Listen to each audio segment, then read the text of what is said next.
interesting, if you read the IAB primer, it talks about the four drivers towards viewability, and the first one it talks about is having engaging content, and then it says, but we're not going to cover this off in this paper.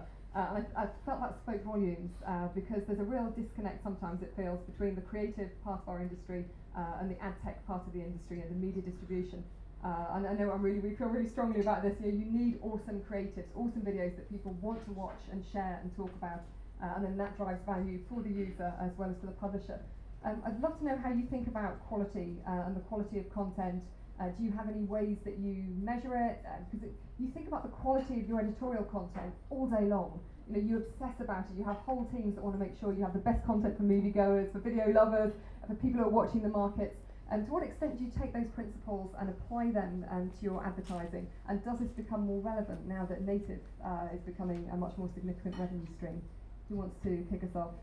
I don't want to hog the mic, but okay, all right, I'll keep the mic. That's fine. Have the mic, use the mic.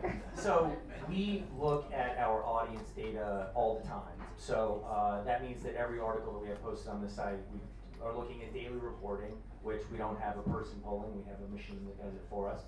But it tells us what is appealing to people and what isn't appealing to people. And so that's one of the things that helps our edit team to program what we're doing.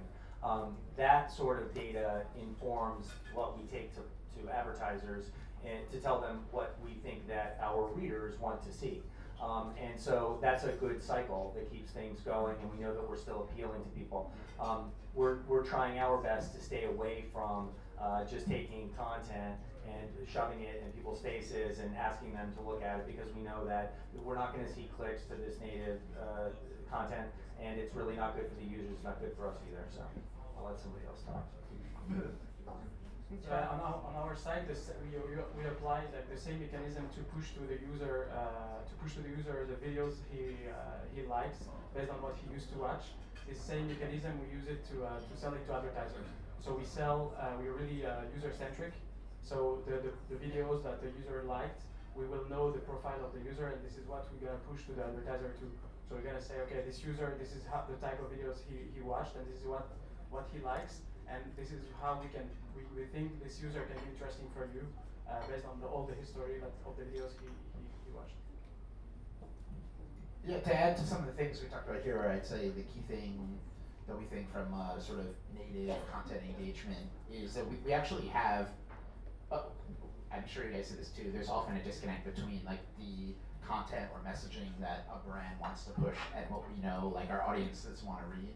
I think one of the things we've done is just we just take a much more active role in actually shaping the content. I can count on my hand at this point the amount of time we've just taken sort of branded content from brands and just put it up on our site. Sometimes we do it. Actually, the one thing I will say is that in like endemic sites like mine, particularly movies, like trailers and other stuff, which is basically advertising a movie like our audience loves. So that's like the best native content.